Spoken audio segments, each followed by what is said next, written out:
издание. Процесот на проширување на Европската Унија негативно се одразува врз исполнување на реформите во балканските држави. Европската визија повеќе не е јасна, вели Даниел Хамилтон од Вилсон центарот во Вашингтон. Израелските екологисти алармираат на повлекување на мртвото море во време на ескалација на односите меѓу Израел и Хамас. Блогери снимаат видеа со инструкции како да се чисти за време на пандемијата. Повеќе за овој тренд во продолжение. Останете со нас. Поздрав од Вашингтон, јас сум Елена Ѓоргиевска. Ова е Ньюсфлеш на гласот на Америка на македонски. Бавниот процес на проширување на Европската Унија доведе до застој на демократските реформи во државите од Западниот Балкан.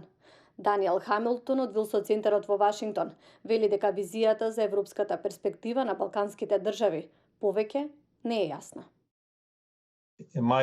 Перспективата за влез во Европскиот блок представуваше важен лост во рацете на Унијата.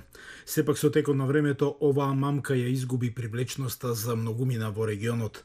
Иако не сите, повеќето луѓе кои се на власт користат клептократски махинации за да се стекнат со лично богатство и изголемување на моќта. Затоа тие не се многу заинтересирани за реформи или за европска интеграција, бидејќи сегашните околности се во нивна полза. Хамилтон исто така го критикува застојот од европска страна. Концентрирањето на целокупното внимание на исполнување на условите за пристап ги натера Брисел да бидат обседнати со процесот, односно со исполнувањето на условите за аплицирање за членство, а го игнорира фактот дека сите тие земји се уште функционираат лошо. Со други зборови, Европскиот блок инвестираше многу во регионот, но не ја зеде предвид клептоманијата во владеачките кругови. Хамилтон ја издвојува Босна и Херцеговина како главна алка на Западен Балкан. Соединетите држави и Европската Унија имаат силна улога за функционална и ефикасна мултиетничка демократија, безбедна во рамките на своите граници и политички стабилна, објаснува нашиот соговорник. Тој исто така потсетува дека новиот државен секретар на САД Ентони Блинкен своето прво писмо до Западниот Балкан го испрати до лидерите на Босна и Херцеговина. Во него ја наведе потребата за спроведување на реформа на уставното уредување, утврдено во рамките на Дејтонскиот мировен договор од 1995 година. Тоа е прилично голем чекор напред за американската страна, да признае во сегашно време, 25 години подоцна, дека не е се во ред со Дејтонскиот договор и дека овој документ никогаш не бил сметан за конечно решение, туку дека треба да се преиспита. Констатацијата е важна, иако досега немаше поголемо влијание. Подеднакво важно прашање е се уште нерешениот српско-косовски спор. Српско-косовскиот спор останува проблем од прв ред. Меѓутоа Косово доби нова влада со лидер кој нагласува дека диалогот со Србија не е приоритет на неговата агенда, туку COVID-19 како и постигнување на правда. За време на неговата посета на Брисел минатата недела, новиот косовски председател Курти бил советуван да го врати српско-косовскиот диалог на врвот на неговата агенда, јавуваат европските медиуми. Словенија, која наскоро ќе го преземе председателството со Европскиот совет, сака да го врати своето внимание на Западен Балкан. Словенија наскоро ќе ја преземе улогата на председател на Европскиот совет. Се очекува да предложи Европски самит за Западен Балкан. Следниот поттик за реформи мора да се заснова на нова решеност на САД и Европската Унија да останат ангажирани во регионот на Западен Балкан. Единствената ефикасна стратегија е да се промовираат интеграциите и реформите што се однесуваат на патологиите што се шират на терен. А во време на ескалација на односите меѓу Израел и Хамас деновиве, при кои загинаа десетици лица, меѓу кои и деца, израелските екологисти апелираат на повлекување на мртвото море. Джейк Бен Закен го управува неговиот мал брод кон необична солена формација што излегува од површината на мртвото море. До неодамна ваквите формации постоеа само под вода, но морето се повлекува брзо.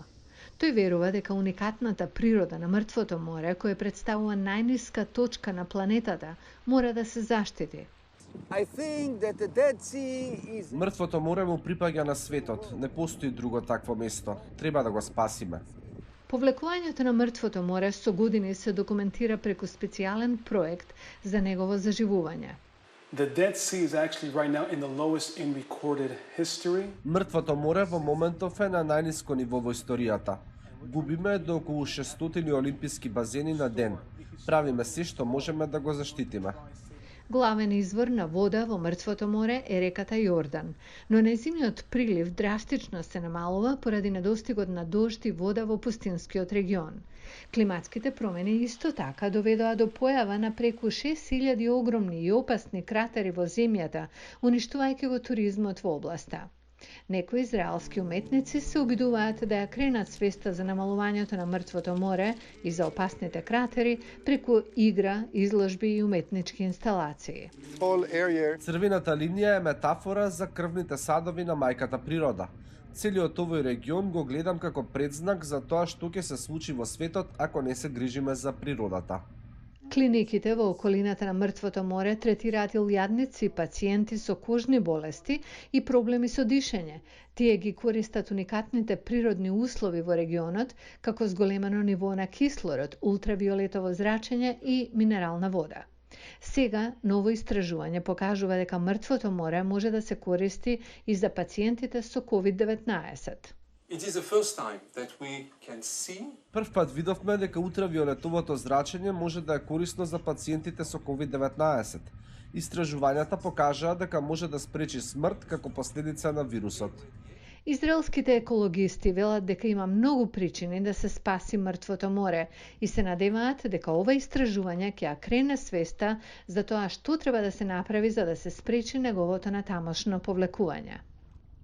Следно, блогери се организираат да ги мотивираат луѓето да чистат за време на пандемијата.